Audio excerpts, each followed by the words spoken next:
प्रिय साथियों नमस्कार। मैं संजू कुमारी सरोज आप सभी का सरोज संपदा चैनल पर सहृदय स्वागत करती हूँ। इस सेशन में हम सब यूजीसी नेट जेआरएफ दिसंबर 24 की तैयारी के तहत पेपर 1 और पेपर 2 के लिए भी जो एजुकेशन, सोशोलॉजी, इकोनॉमिक्स आदि के लिए टॉप क्वेश्चंस जो रिसर्च एप्टीट्यूड के प्रैक्टिस सेट के रूप में विभिन्न प्रतियोगी परीक्षाओं में प्रीवियस ईयर क्वेश्चन के रूप में पूछा गया है, पार्ट 2 के रूप में। सेशन पर नए हैं तो सेशन को सपोर्ट, लाइक, कमेंट, शेयर करें, जिससे एक दूसरे का हौसला अफजाई हो सके और पूर्ण आत्मविश्वास के साथ सेशन साझा करते रहें। ज़्यादा लेट न करते हुए प्रश्न की ओर चला जाए। प्रश्न हमारा है, एक, कक्षा में पाठ शुरू करने से पहले किस प्रकार के प्रश्न पूछे जाते हैं? ए, विकासात्मक प्रश्न, बी, प्रस्तावना प्रश्न, सी, मूल्यांकन प्रश्न, डी, उपर्युक्त में से कोई नहीं। आपको सही विकल्प का चयन करना है। ABCD में कौन सा हमारा होगा? कक्षा में शुरू करने से पाठ को किस प्रकार के शुरुआत करना चाहिए, किस प्रकार के बच्चों में प्रश्न पूछे जाने चाहिए, तो वह प्रश्न आपको बच्चे के पूर्व ज्ञान से होना चाहिए, ताकि वह आने वाले जो पाठ है उसके विषय वस्तु की भूमिका को अच्छी तरह से समझ सके।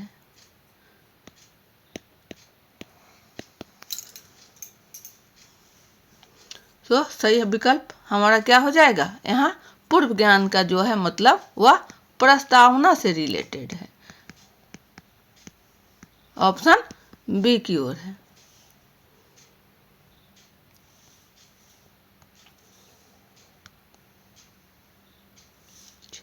नेक्स्ट क्वेश्चन 2 पर है, लिक्विड विधि में पौधों एकांशों के अंतिम चयन के लिए एक विशेष प्रकार अपनाई जाती है जिसे कहा जाता है, ये पौधों नहीं पौधों होना चाहिए, पौधों,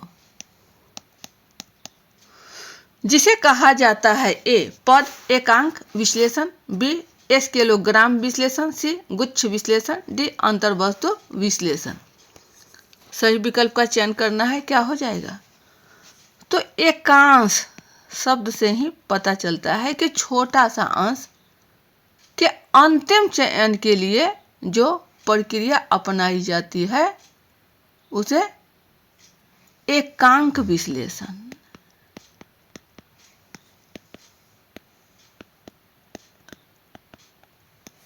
विश्लेषण कहा जाता है। यह जो है पद के विषय की जांच की जाती है। ठीक है, सही विकल्प ए की ओर बतला रहा है। ऑप्शन हमारा ए। नेक्स्ट क्वेश्चन 3 की ओर, कौन सा मापन स्तर शिक्षा में कम प्रयुक्त होता है? काम नहीं, कम होना चाहिए। ए, नामित, बी, क्रमित, सी, अंतरित, डी, आनुपातिक। ये आपका क्रम से है मापन स्तर। अंग्रेजी में ही आपका नॉमिनल, ऑर्डिनल, इंटरवल और ये है आपका रेशियो। ये 4 में जैसा कि स्पष्ट है कि नामित या नॉमिनल जो है इसमें सिर्फ नाम से काम करता है। यहाँ किसी के नाम, गुण जो होता है उससे संदर्भित है, तो यह जो है वह निम्न स्तर का है और इसका कम प्रयुक्त होता है। सबसे कम इसी का प्रयुक्त होता है, उसके बाद क्रमित और उसके बाद अंतरित और अंत में है आनुपातिक और सबसे महत्वपूर्ण और सबसे बड़ा आपका आनुपातिक ही आता है।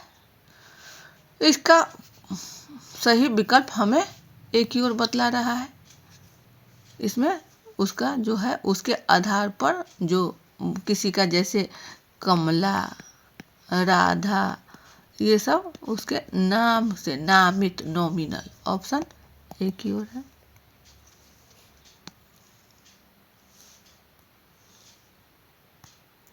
नेक्स्ट क्वेश्चन 4 पर है, आंकड़ों के वितरण जिनकी लंबी पूंछ बाईं तरफ विस्तारित रहती है कहलाती है।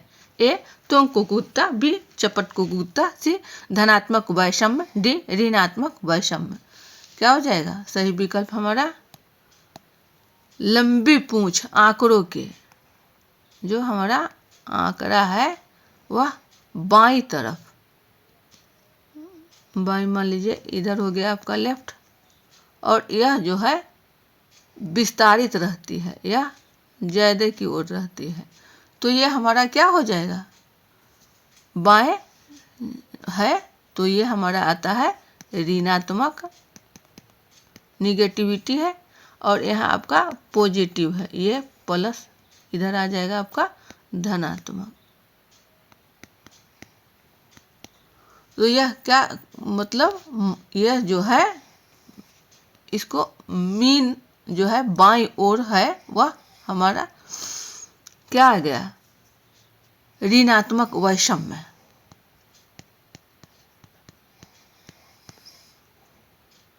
वही यह मीन आपको बाईं ओर, और मीडियन जो है वह दाईं ओर होता है, ये आपका बाईं ओर बीच से। ऑप्शन डी की ओर है।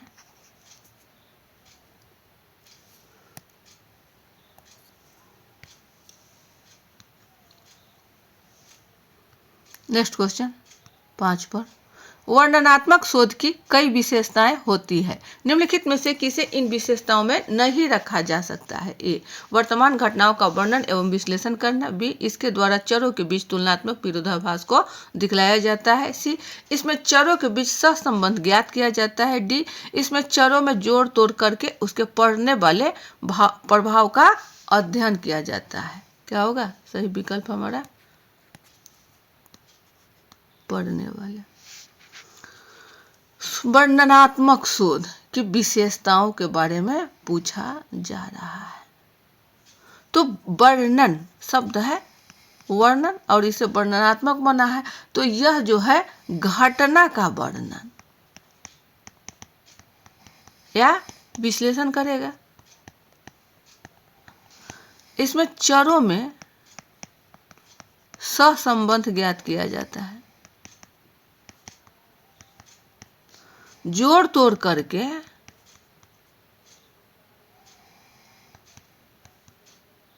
प्रभाव का अध्ययन किया जाता है। लेकिन प्रश्न हमारा है कि नहीं रखा जा सकता है, नहीं पर भी फोकस करना है, तो यह है इसके द्वारा चरों के बीच तुलनात्मक विरोधाभास को दिखलाया जाता है या नहीं होता है। वर्तमान घटनाओं का वर्णन विश्लेषण करना है, चरों के बीच संबंध ज्ञात करना है, जोड़ तोड़ करके पढ़ने वाले प्रभाव का अध्ययन किया है, नहीं क्या है तो बी।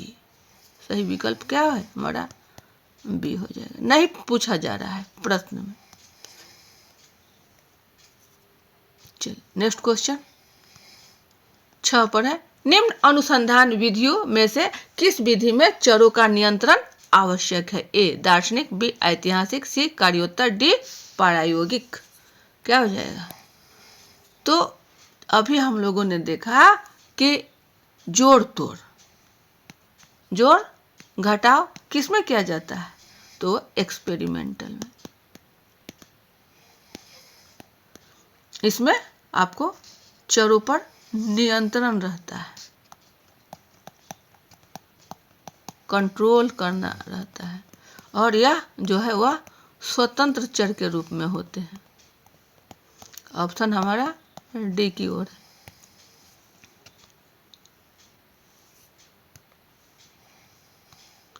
नेक्स्ट क्वेश्चन 7 की ओर, क्रियात्मक अनुसंधान का लक्ष्य है। ए नवीन ज्ञान का सृजन करना, बी तात्कालिक समस्या का समाधान करना, सी ज्ञान का अंतरण करना, डी समस्या को सामने लाना। क्या हो जाएगा? सीधी सी बात है कि क्रियात्मक अनुसंधान यानी एक्शन रिसर्च,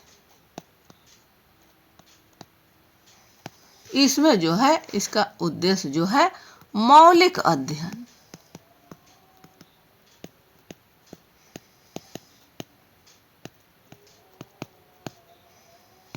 इसमें जो है बिल्कुल मौलिक, जिसमें नवीन तथ्यों की खोज करना,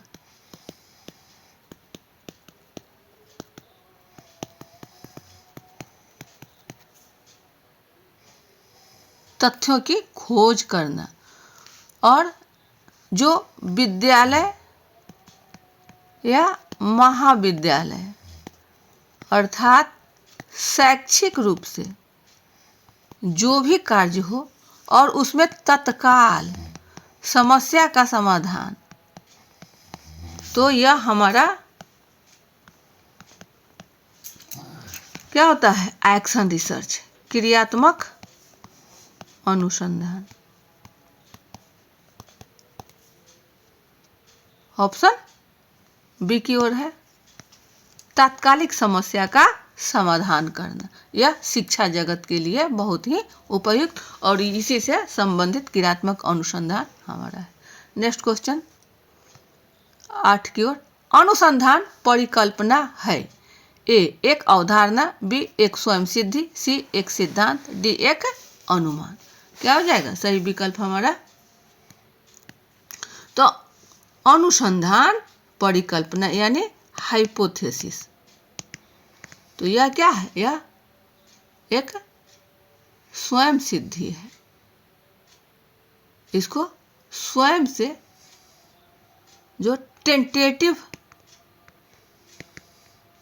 प्रॉब्लम होता है वह समाधान किया जाता है। हमारा विकल्प बी की ओर, एक स्वयं सिद्धि। नेक्स्ट क्वेश्चन 9 की ओर, परम शून्य मापन में उपस्थित रहता है ए नामित पैमाने पर, बी क्रमिक पैमाने पर, सी आंतरिक पैमाने पर, डी आनुपातिक पैमाने पर। पिछले पन्नों में हम लोगों ने देखा कि 4 प्रकार का हमारा पैमाने का स्तर है, जिसमें ये नामित पैमाना जो है सबसे निचले स्तर पर और सबसे ऊंचे स्तर पर हमारा अनुपातिक पैमाना है, और इसमें जो है शून्य बिंदु से शुरुआत होता है, शून्य से। यह मापन बिंदु शून्य की ओर होता है और यह इसकी अपनी विशेषता है।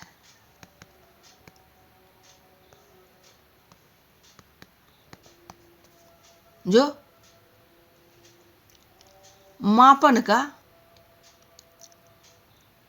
समावेशन के रूप में कार्य करता है। तो परम शून्य यानी शुरू से जो एब्सोल्यूट जीरो है वह आपका आनुपातिक पैमाने पर, यह इसका उच्च स्तर होता है। ऑप्शन डी की ओर।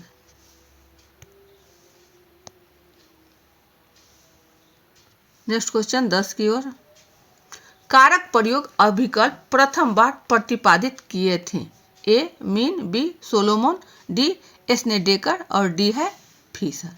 किसने किया था? तो यह है आपको फीसर महोदय। ऑप्शन डी की ओर, कारक प्रयोग। नेक्स्ट क्वेश्चन 11 पर, कौन सी सेवा को निर्देशन की एक अनुपूरक सेवा माना जाता है?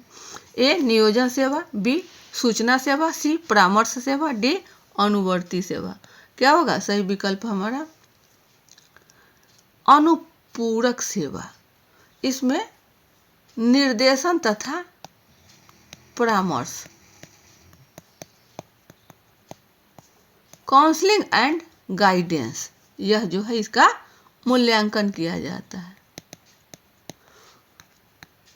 स्थानापन्न से कार्यकुशलता निरीक्षण किया जाता है।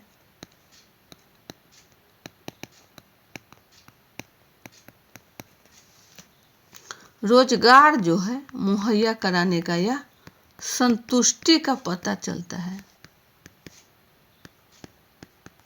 कि हम कहाँ तक कार्य में, तो ये क्या हो जाएगा हमारा अनुवर्ती सेवा। ऑप्शन डी की ओर।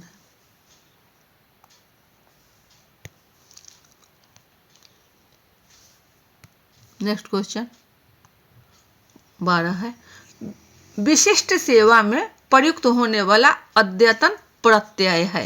ए अन्यतर योग्य बालक, बी विकलांग बालक, सी विशिष्ट आवश्यकताओं वाले बालक, डी विशिष्ट बालक। सही विकल्प क्या होगा? तो ये हो जाएगा आपका अन्यतर योग्य बालक।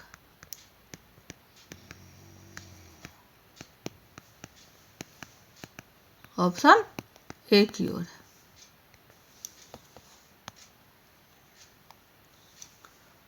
नेक्स्ट क्वेश्चन 13 पर, कौन सर्वाधिक शक्तिशाली शोध विधि है? ए सर्वेक्षण, बी सहसंबंधात्मक अध्ययन, सी प्रयोग, डी चिकित्सीय विधि। क्या हो जाएगा?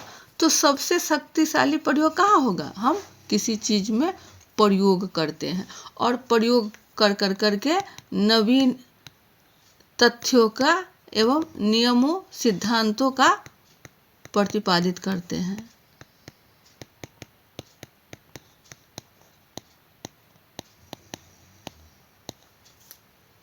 या सबसे ज्यादा सर्वाधिक परिष्कृत यथार्थपरक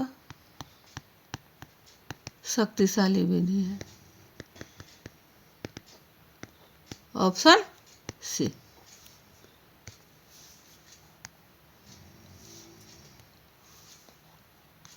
नेक्स्ट क्वेश्चन 14 की ओर, शून्य परिकल्पना को अस्वीकार करते समय शोधकर्ता द्वारा किस प्रकार की त्रुटि संभावित है? ए प्रथम प्रकार की त्रुटि, बी द्वितीय प्रकार की त्रुटि, सी प्रथम एवं द्वितीय दोनों प्रकार की त्रुटियां, डी न प्रथम प्रकार और न द्वितीय प्रकार की त्रुटियां।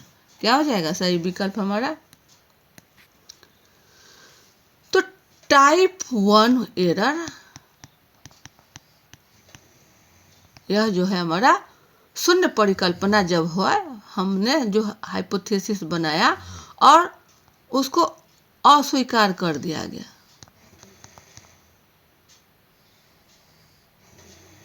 कब? जब वह सही हो। शून्य परिकल्पना जिसे नल हाइपोथेसिस भी कहा जाता है, तो यह आपको दो प्रकार के हैं, एक टाइप 1 और दूसरा टाइप 2। तो टाइप 1 जो है वह परिकल्पना को, शून्य परिकल्पना को जो सही है, जब वह सही है और उसे गलत कहा जाए, तो ये हमारा हो गया टाइप 1। और जब शून्य परिकल्पना को गलत है और उसे सही मान लिया जाए, तो ये हमारा टाइप 2 हो जाएगा। ऑप्शन ए की ओर। प्रथम प्रकार की त्रुटि। नेक्स्ट क्वेश्चन 15 पर, एक शोधकर्ता आधुनिकीकरण के प्रति युवाओं की अभिवृत्ति मापना चाहता है, यह प्रयोग करेगा। ए प्रक्षेपी प्रविधि, बी साक्षात्कार, सी लिकट मापनी, डी समाज नीति। समाज नीति होना चाहिए, सोशोमेट्री। तो जो युवाओं की अभिवृत्ति, जो एटीट्यूड है, इसको मापने के लिए है हमारा रेसेंस लिकट। रेसेंस लिकट यानी ऑप्शन सी की ओर।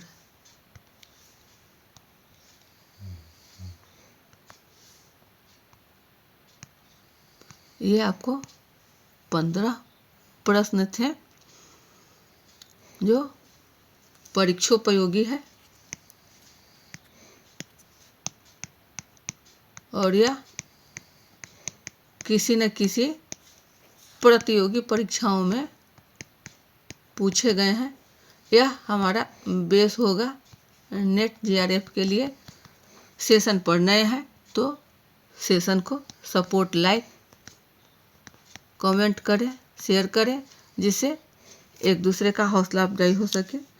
वीडियो ज़्यादा लंबा न बने, इसलिए सेशन को यहीं वाइंड अप किया जाता है। अगले सेशन में पुनः हम सब अच्छे अच्छे प्रश्नों को लेकर उपस्थित होंगे। तब तक के लिए जय हिंद, वंदे मातरम।